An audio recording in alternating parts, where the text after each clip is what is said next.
Yes. Very nice. आप electrical engineer हैं? हाँ सर। अब ये बताओ तो इलेक्ट्रिकल इंजीनियर और इलेक्ट्रॉनिक इंजीनियर इसमें क्या फ़र्क होता है, क्या सब्जेक्ट में फ़र्क हो जाता है? सर जो बेसिक डिफरेंस है सर वो प्रिंसिपल्स पे, किस प्रिंसिपल्स पे दोनों काम करते हैं। मतलब इलेक्ट्रॉनिक्स एक इलेक्ट्रिकल का ही इवॉल्व वर्जन है जिसमें कि सर लो पावर पे काम होता है और अप टू हायर फ्रीक्वेंसीज। जैसे इलेक्ट्रिकल में हम यूज करते हैं, बात करते हैं इंसुलेटर और कंडक्टर्स की, इसमें बात करते हैं हम सब सेमीकंडक्टर्स की। जैसे कंडक्टर में जो हमारा बैंड गैप होता है वैलेंस बैंड और कंडक्शन बैंड के बीच में, वो ओवरलैप्ड होता है, और सेमीकंडक्टर में वो थोड़ा सा गैप होता है, जो कि मतलब हम अगर उसको एक्साइट कर दें किसी भी तरीके से तो सर वैलेंस बॉन्ड से जो फ्री इलेक्ट्रॉन्स होंगे वो कंडक्शन बैंड में चले जाते हैं, तो फिर वो कंडक्ट करना शुरू। अच्छा ये बताओ, मान लो आप इलेक्ट्रिकल इंजीनियर तो आप प्रोजेक्ट ऑफिसर में, मान लो आप खुद इलेक्ट्रिकल डिपार्टमेंट में ही रहते, आप कहीं स्टेट पावर कंट्रोल रूम में आप बैठे रहते, आप कंट्रोल रूम के इंचार्ज रहते और आप देख रहे थे कि फ्रीक्वेंसी बड़ी तेजी से फॉल कर रहा है, क्या करेंगे आप उस समय? आप देखते हैं कंट्रोल में फ्रीक्वेंसी पर सप्लाई होती है पूरे स्टेट की, बहुत तेजी से गिर रहा है, नीचे गिरना शुरू हो गया है, क्या इम्प्लीकेशंस और क्या इस टाइम एक्शन आप लेंगे तुरंत? Any idea? फॉरगेट, कोई बात नहीं, भूल गए हैं काफी दिन। अब ये बताइए, चूंकि इंडस्ट्री डिपार्टमेंट आना है, बिहार में इंडस्ट्रीज को अट्रैक्ट करने के लिए इंसेंटिव पॉलिसी बनाई गई है, इन पॉलिसी की मुख्य सेलिएंट फीचर जिसको कहते हैं कुछ बताइए। सर इसका जो मेन फीचर है वो इंडस्ट्रीज को अट्रैक्ट करने के लिए और इन्वेस्टमेंट्स को अट्रैक्ट करने के लिए, ताकि जिससे कि हमारे रीजन में एम्प्लॉयमेंट जनरेशन हो सके और उससे ओवरऑल जो पर कैपिटा इनकम है वो बढ़ सके। इसके लिए सर स्टेट गवर्नमेंट इंसेंटिव्स देती है, सब्सिडीज देती है। इसमें सर जैसे एग्रीकल्चर के सेक्टर में जो अगर हम इंडस्ट्री इस्टेब्लिश करते हैं तो जो इंडिविजुअल्स इस्टेब्लिश करते हैं उनको सर 15% की सब्सिडी दी जाती है, और अगर फार्मर प्रोड्यूसर अगर कोलैबोरेट करके करते हैं तो सर उसमें 25% तक की दी जाती है। वैसे ही सर अभी बिहार गवर्नमेंट का बियाडा के थ्रू जो हम लैंड लीज करते हैं तो उसमें सर 20% से 80% तक का ये जो लीज रेंट है उसमें डिस्काउंट ऑफर कर रही है। तो ये कुछ पैसे है। आपको उम्मीद है कि इस पॉलिसी से बिहार में कुछ उद्योग और आएंगे? मैं जब से सर्विस में, तो खैर रिटायर किए हुए कई साल हो गए, तब से सुन रहा हूँ बिहार में इंडस्ट्री, तब से ये आप भी सुन रहे हैं, तो क्या नहीं लगता कि ये सब बोगस है? इन सब से बिहार का कोई इंडस्ट्री को कोई भला होने वाला नहीं, बिहार की समस्याएं कुछ और हैं। क्या विचार है आपका? मैं थोड़ा क्रिटिक हूँ, आपका क्या विचार है इस संबंध में? सर बिहार में समस्याएं हैं, बट अगर रिसेंट पास्ट में देखें तो सर इंडस्ट्रीज का आना पिकअप हुआ है। अभी हमारे यहाँ पे इंफ्रास्ट्रक्चर का ग्रोथ रेट होना शुरू हुआ है। जैसे अगर बात करें पर्टिकुलरली इलेक्ट्रिसिटी सेक्टर की, तो आज से 17-18 साल पहले सर बिहार में जो प्रोडक्शन कैपेसिटी थी वो 1000 मेगावाट के अराउंड थी, बट आज सर 17-18 सालों में हम लोग 8 टाइम्स इंक्रीज कर चुके हैं। आज 7700-7800 मेगावाट के अराउंड हम पावर जनरेट कर रहे हैं। तो सर जो एक इनपुट, मेन इनपुट होता था पहले इंडस्ट्रीज को, वो पावर की वो मिल नहीं पाती थी सर। साथ में हमारा लिटरेसी रेट पहले डाउन था, अभी हम काफी तेजी से इसमें प्रोग्रेस कर रहे हैं।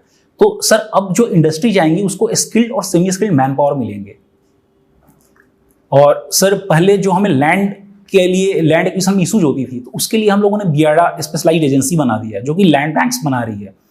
हमने सर 74 इंडस्ट्रियल एरिया बनाए हैं, इंडस्ट्रियल जोन्स, जो जिनका की काम ही यही है कि अपने रीजन में, अपने क्लस्टर्स में इंडस्ट्रीज को डेवलप करना।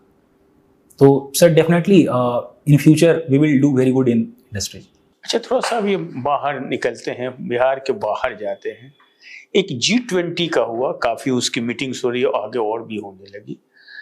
क्या आपको नहीं लगता कि ये सब केवल तमाशा है? ये केवल एक शो करने के लिए कि सरकार बहुत काम कर रही है? वास्तव में G20 के इस मीटिंग से भारत को कोई फायदा नहीं होने वाला है। आपका क्या रिएक्शन है, कैसा महसूस होता है आपको? सर अभी India one of the fastest growing economies है, और साथ ही हम यूएन के लिए दावेदारी पेश कर रहे हैं कि हम एक मेजर कंट्री हैं, हमारे पास इतनी पॉपुलेशन है, अराउंड 16-17% ऑफ द वर्ल्ड, और हम एक काफ़ी बड़े रीजन को रिप्रेजेंट भी करते हैं। तो सर मेरा ये मानना है कि हमें अगर ऐसे प्लेटफॉर्म्स पे जाना है तो पहले हमें रीजनल और इंटर गवर्नमेंटल प्लेटफॉर्म्स पे अपने आप को, अपना प्रेजेंस दिखाना होगा। तो सर इसके लिए G20 एक हमारे लिए बहुत बड़ा अच्छा अपॉर्चुनिटी है, क्योंकि यहाँ पे सर जो मेजर इकोनॉमीज हैं, 19 मेजर इकोनॉमीज और साथ में यूरोपियन यूनियन, तो उसको रिप्रेजेंट करने का, उसको होस्ट करने का हमें मौका मिल रहा है। तो इससे सर हम अपने कंट्री में क्या क्या डेवलपमेंट्स हुए हैं, हम सर इसको भी शोकेस कर रहे हैं वर्ल्ड लेवल पे। तो सर ये एक अपॉर्चुनिट मोमेंट है हमारे कंट्री के लिए। एक आपने फिर आप टर्म किया, हैपनिंग है, किसी का फोन है क्या है, इंडिया फास्टेस्ट ग्रोइंग इकोनॉमी। मेरे ख्याल से कुछ नहीं है कि जार्गन है, ऐसा कुछ है नहीं। भारत में रिटेल इन्फ्लेशन बढ़ते जा रहा है, अनएम्प्लॉयमेंट भी बढ़ते जा रहा है, केवल ये प्रोपोगेंडा है, भारत का इकोनॉमिक ग्रोथ का बबल बर्स्ट करने वाला है। आपका क्या रिएक्शन, आप हमसे सहमत हैं या नहीं सहमत हैं? सॉरी सर, इसमें मैं थोड़ा डिफर करूंगा आपके साथ। सर एक्चुअली इंडिया का अगर जो ग्रोथ रेट देखें तो अभी जो वर्ल्ड की मेजर इकोनॉमी है उसमें सबसे फास्टेस्ट है। अभी हम लोगों ने ब्रिटेन को ओवरटेक करके अभी वर्ल्ड की 5th लार्जेस्ट इकोनॉमी बन गया है सर, और परचेजिंग पावर पैरिटी में हम लोग 3rd लार्जेस्ट इकोनॉमी है। अभी सर वर्ल्ड बैंक और IMF का प्रोजेक्शन है कि by 2070 we will be the 2nd largest economy after China. तो सर हमारा ग्रोथ रेट है, और जो सर रियल टर्म्स में इनकम इंक्रीमेंट हो रहे हैं तो सर उससे भी ये हो रहा है कि हमारा देश ग्रो कर रहा है। जैसे अगर सर फार्मर्स इनकम की बात कर ले तो पिछले 6-7 सालों में 7-8 स्टेट्स ने ऑलरेडी फार्मर्स का इनकम डबल कर लिया। उसमें सर हमारा एक बिहार भी स्टेट है जहाँ पे फार्मर्स का इनकम ऑलमोस्ट डबल हो गया। तो सर हम लोग काफ़ी तेज़ी से ग्रो कर रहे हैं। हमारा जो एक्सपोर्ट है सर वो एक्सपोर्ट 750 बिलियन क्रॉस कर चुका है। तो सर हम लोग मेजर इकोनॉमी की तरफ बढ़ रहे हैं, हम वर्ल्ड में अपना इम्प्रिंट छोड़ रहे हैं। एक और टर्म आपने ही यूज किया, मैं यहाँ टर्म को परचेजिंग पावर पैरिटी आपने ही शब्द बोला। Yes sir. ये क्या होता है, ये क्या चीज है? सर जैसे 2 डिफरेंट इकोनॉमीज हैं तो दोनों में सर ग्रोथ का लेवल और वहाँ का इन्फ्लेशन लेवल, वहाँ का कंजम्पशन बास्केट, वहाँ पे प्राइस डिफरेंट्स होते हैं। तो सर परचेजिंग पावर पैरिटी में हम करते हैं कि जो बेसिक कमोडिटीज हैं एक बास्केट बनाते हैं कि उसको परचेज करने के लिए जो बेसिक नेसेसिटीज है उसको फुलफिल करने के लिए किसी 2 कंट्रीज में कितना इनकम लग रहा है। जैसे सपोज कि जो हमारा बेसिक नेसेसिटी है, अगर हम अमेरिका में $1000 पे कर रहे हैं और इंडिया में 5,000 रुपीज पे कर ले रहे हैं, तो सर परचेजिंग पावर कैपेसिटी में अगर हम 5,000 रुपए $1,000 के बराबर हो गई। बट सर एक्सचेंज रेट में ये डिफरेंट होता है। तो सर यही है परचेजिंग पावर। थैंक यू सत्य। अभी आपने बताया कि एक्सपोर्ट जो है वो ग्रो कर रहा है ना, तो अब बताइए किस चीज का है, ये फिनिश्ड गुड का है या रॉ मटेरियल का है? सर इसमें दोनों ही हैं, बट अभी सर इंडस्ट्रियल रॉ मटेरियल ज़्यादा है और एग्रीकल्चर में भी सर हम रॉ मटेरियल भेज रहे हैं ज़्यादातर, बट सर्विसेज। इसका इकोनॉमी पे क्या इम्पैक्ट पड़ता है? सर अगर हम फिनिश्ड गुड्स भेजें तो हमें जो वैल्यू एडिशन करके भेजेंगे तो उसका सर हमें बेटर प्राइस रियलाइजेशन होगा। अभी सर हम जो रॉ मटेरियल्स भेजते हैं तो वो सस्ते भाव में निकल जाता है, तो इससे थोड़ा हमें फॉरेक्स का नुकसान है, क्योंकि हम फिर उसी चीज को फिनिश्ड गुड के तौर पे खरीदते हैं। जैसे हम जापान को स्क्रैप स्टील और आयरन भेजते हैं और फिर वहां से सर हम फिनिश्ड गुड्स खरीदते हैं, तो सर वो काफी महंगा पड़ जाता है फिर हमें। Same goes with cotton, textiles etcetera. ठीक है, अब आप जैसे बात कर रहे थे बिहार के डेवलपमेंट का, तो उसमें इंटीग्रेशन एक टर्म आता है ना? आपको लगता है इंटीग्रेशन मतलब रोड को इंटीग्रेट करना, जो कम्युनिकेशन है उसको इंटीग्रेट करने की बात है, क्योंकि आपको जो फिनिश्ड गुड है या आपका रॉ मटेरियल है वो एक स्थान से दूसरे स्थान पे पहुंचाना है, तो आपको लगता है कि वहां पर हम लोगों ने बेहतर काम कर लिया? सर अगर कंपेयर करें कुछ साल पहले और अभी में, तो सर नहीं, अगर हमको कंपेयर करना पड़ेगा तो कुछ साल पहले भी करेंगे, अभी भी करेंगे, और अभी का करेंगे और डेवलप्ड स्टेट के साथ भी करेंगे। हाँ तो बताइए। सर अगर हम कंपेयर करें कुछ साल पहले से और आज में, तो सर बिहार में हाईवेज और अभी बढ़े हैं। अभी हमारे यहाँ नेशनल हाईवेज का जो लेंथ है वो ऑलमोस्ट 5500 किलोमीटर्स के राउंड है। सेम गोज विथ रेलवेज का, वहाँ पे 4000 स्क्वायर किलोमीटर रूट किलोमीटर्स है हमारे पास, रूट किलोमीटर्स है हमारे पास। और सर अभी हम वाटरवेज डेवलप कर रहे हैं, जो नेशनल वाटरवे 1 डेवलप हुआ है, तो सर हम उसको कनेक्ट कर रहे हैं मल्टी मॉडल। तो इससे सर हमारा जो लॉजिस्टिक्स कॉस्ट होगा वो सर काफ़ी डिक्रीज कर जाएगा, क्योंकि वाटरवेज से हमारा कॉस्ट डिक्रीज हो जाता है काफ़ी हद तक। बावजूद इसके इंडस्ट्री क्यों नहीं अट्रैक्ट हो रहा है? सर उसके पीछे कुछ इशूज हैं। जैसे बिहार में एक तो क्रेडिट फैसिलिटी है, वो सर अभी उतना डेवलप नहीं हुआ है। अगर हम नेशनल एवरेज से बात करें, अगर बिहार के क्रेडिट टू डिपॉजिट रेशियो का, तो बिहार में सर ये अराउंड 36% है, जबकि सेम ये नेशनल लेवल पे 72% है। तो सर बिहार में जो एंटरप्रेन्योर्स हैं, जो इन्वेस्टर्स हैं, उनको पहली सबसे बड़ी इशू आती है क्रेडिट फैसिलिटी की। दूसरा, एक काफ़ी ज़्यादा पॉपुलस स्टेट है, तो सर यहाँ पे पॉपुलेशन डेंसिटी काफ़ी ज़्यादा है, तो सर लैंड एक्विजिशन का एक प्रॉब्लम आता है। तीसरा सर यहाँ पे जो नॉर्थ बिहार है सर, वहाँ पे कुछ नेचुरल फैक्टर्स हैं, लाइक वहाँ पे आए दिन फ्लड आते रहता है, तो वहाँ पे थोड़ा इंडस्ट्रीज वगैरह को सेटअप करना मुश्किल हो जाता है। और साउथ बिहार में हमारे पास इकोसिस्टम जो है थोड़ा फ्रेजाइल है, जो हमारा कैमूर और रोहतास वगैरह का है, ये इधर ये इको सेंसिटिव जोन है, इधर माउंटेन्स है और फॉरेस्ट एरिया है। अभी आपने एक टर्म यूज किया था सर से जब आप बात कर रहे थे, इंटर गवर्नमेंटल, है ना, एक शब्द आपने इस्तेमाल किया था। ये ट्रांसनेशन और इंटर गवर्नमेंटल, इस दोनों के बीच में क्या difference? Sir I would like to take 10 seconds to think on it. Take your time.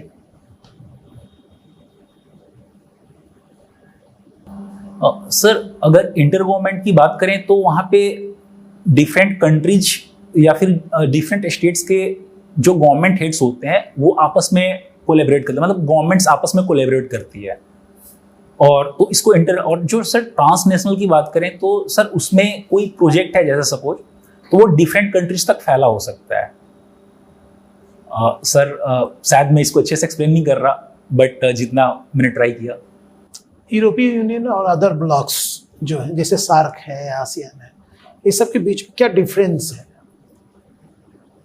एक तरफ तो आप रख लीजिए सार्क और आसियान इस सबको, और एक तरफ आप रखिए यूरोपीय यूनियन को, इनमें और इनके बीच में क्या डिफरेंस है? सर दोनों जो ब्लॉक्स हैं उसमें सर जो हमारे इकोनॉमी के टर्म्स में इंटीग्रेशन का बात आता है सर, उसका बेसिक डिफरेंस है। जैसे हम अगर ब्लॉक्स बनाते हैं, किसी के साथ अगर एग्रीमेंट्स करते हैं, तो ये हमारा स्टार्ट होता है फ्री ट्रेड एग्रीमेंट से सर। ये धीरे धीरे फिर इवॉल्व होता है, पहले फिर हम इसको कम्प्रिहेंसिव इकोनॉमिक पार्टनरशिप एग्रीमेंट पे ले जाते हैं, फिर कोऑपरेशन एग्रीमेंट, ऐसे ऐसे। तो सर उसका one of the highest form है अभी जो हमारा यूरोपियन यूनियन है। वहाँ पे सर एक तरह से मॉनेटरी यूनियन हो जाता है, वहाँ पे जो डिफरेंट बैंक्स डिफरेंट जो क्वेश्चन मैं कर रहा था ट्रांसनेशन और इंटर गवर्नमेंटल, क्या कुछ वहाँ पे झलक दिखने को मिल रहा है आपको?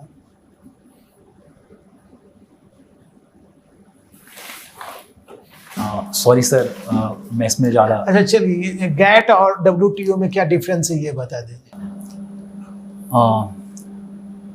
सर गैट जो था, general agreement trade and tariffs, ये सर 1995 में बोलीज करके, और इसके जगह पे वर्ल्ड ट्रेड ऑर्गेनाइजेशन बना दिया गया ताकि बेटर कोऑर्डिनेशन हो सके कंट्रीज के बीच में ट्रेड को लेकर। वो था क्या?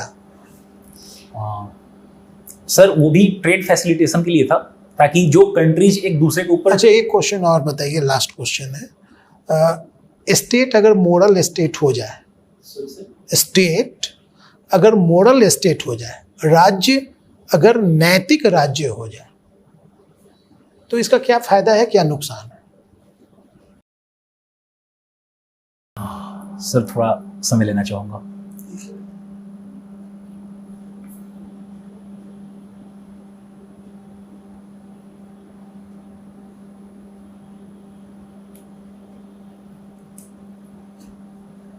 सर अगर स्टेट मोरल हो जाए तो सर मेरे ख्याल से वहाँ पे अकाउंटेबिलिटी और रेस्पॉन्सिबिलिटी सिटीजन्स के प्रति बढ़ जाएगी।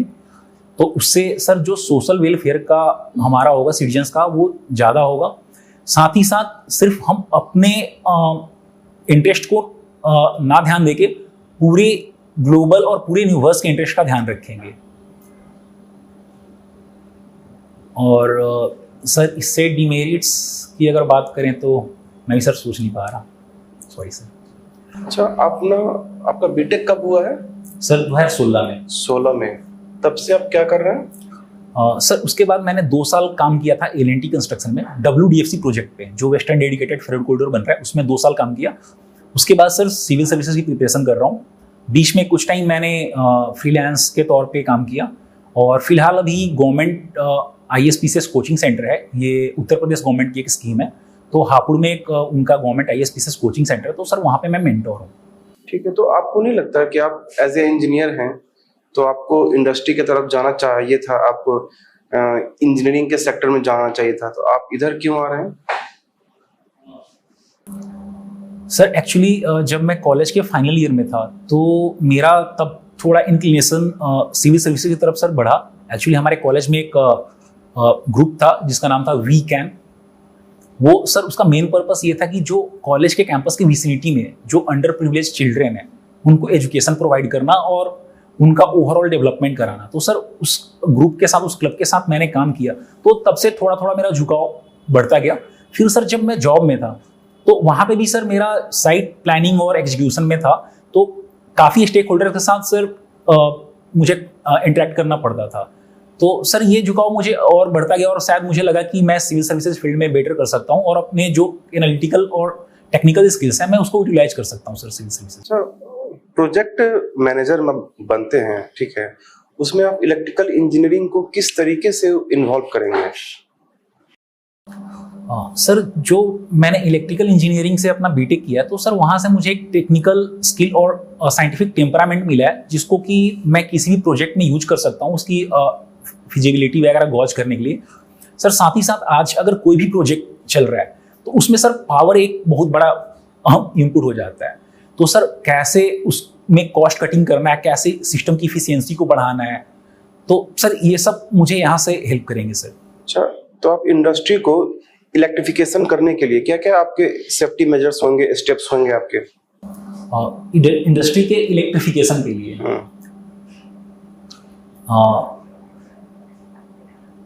सर पहले तो किसी भी इंडस्ट्री के लिए हमको उसका डिटेल्ड प्लान देखना पड़ेगा कि क्या है, उनकी डिमांड क्या है, हम उसके अकॉर्डिंग उन्हें लोड सप्लाई करेंगे।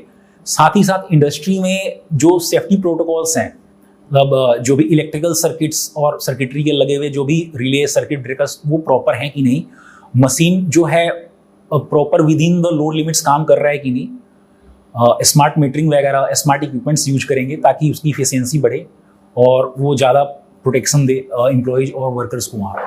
ट्रांसफार्मर टेस्टिंग कैसे कर सकते हैं? सर ट्रांसफार्मर टेस्टिंग के लिए सर एक शॉर्ट टेस्ट करते हैं और एक शॉर्ट सर्किट टेस्ट और एक ओपन सर्किट टेस्ट के थ्रू होता है सर। अब उसकी टेक्निकलिटी सर मैं इतना रिकॉल नहीं कर पा रहा हूँ। अच्छा, ठीक है। और अच्छा, अपने ऑप्शनल में इकोनॉमी क्यों लिया? अपना इलेक्ट्रिकल ब्रांच क्यों नहीं लिया? सर जब मैं सिविल सर्विसेज में आया तो यहाँ पे सर मुझे जीएस में एक पेपर जो होता है GS3 का, तो वहाँ पे सर इकोनॉमिक्स पढ़ना होता है।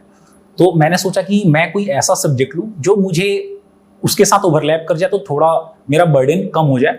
साथ में सर इकोनॉमिक्स मेरे लिए टोटली नया था और मुझे लगा कि आज के सर प्रेजेंट सोसाइटी में और प्रेजेंट वर्ल्ड ऑर्डर में इकोनॉमिक्स की काफ़ी इंपॉर्टेंस है, चाहे ये पर्सनल लेवल पे हो, प्रोफेशनल लेवल पे हो या कंट्री लेवल पे हो। क्योंकि सर कितना एम्प्लॉयमेंट जनरेट हो रहा है, कितना डेवलपमेंट हो रहा है, ये सारे पैरामीटर्स को गॉज करता है इकोनॉमी। तो सर मुझे लगा कि शायद ये नया फील्ड और काफ़ी अच्छा रहेगा जिसका मुझे जानकारी होनी चाहिए, ये मुझे फ्यूचर में सर्विसेज में हेल्प करेगा काफी। इंडस्ट्री में किस टाइप के फॉल्ट होते हैं? फॉल्ट एनालिसिस इंडस्ट्री में किस टाइप के फॉल्ट जनरली पाए जाते हैं? आप प्रोजेक्ट मैनेजर होंगे, वहां पे आप इलेक्ट्रिक पे ज्यादा ध्यान देंगे आप, तो किस टाइप के फॉल्ट को आप प्रिकॉशन करेंगे? पहले तो ये पता होना चाहिए कि वहां पे फॉल्ट होगा किस टाइप का फॉल्ट। सर एक तो शॉर्ट सर्किट हो सकता है डिफरेंट वायर्स के बीच में सर, फिर कोई वायर टूट, मतलब सर उतना अच्छे से भी मैं रिकॉल नहीं कर रहा, इसको जाके एक बार मैं देख लूंगा। अच्छा, ठीक है। एक लास्ट क्वेश्चन है, what is penalty in the football? Sir penalty actually जो पेनाल्टी एरिया होता है, जो बॉक्स होता है पेनाल्टी बॉक्स 11 यार्ड्स का, तो उसके अंदर अगर सर हम कोई फॉल करते हैं अपोनेंट के अगेंस्ट जो हमारे इस पे अटैक कर रही है, तो या फिर वहाँ पे कोई हैंड करते हैं और सर उसका इंटेंशन देखा जाता है कि अगर हैंड हुआ है इंटेंशनल है या फिर क्या, तो सर उसके लिए पेनाल्टी अवार्ड किया जाता है जो कि 10 यार्ड से लिया जाता है और उसमें कोई बीच में नहीं होता है, सिर्फ गोलकीपर और जो अपोजिट टीम है उसका एक स्ट्राइकर होगा। अभी हाल में ही हमारी इंडिया ने एक फुटबॉल कप मैच जीता है, कौन सा कप है वो? Sir Saif cup, south Asian football federation championship. उसका कौन था man of the match? Sir I think Chhangte करके हैं, उनका पूरा नहीं, छेत्री नहीं सर, वो छांगटे हैं, उन्होंने गोल मारा था जो 1-1 इक्वल हुआ था मैच टाइम में, तो सर वो गोल शायद उनका था। क्या नाम था उनका? नेम क्या? एल से करके है सर कुछ, वो टाइटल उनका छांगटे याद है। ठीक है राहुल, आपका फॉर्मल इंटरव्यू खत्म हो गया, लेकिन आपसे कुछ और बात करनी है, आप दरवाजे पर जाएं।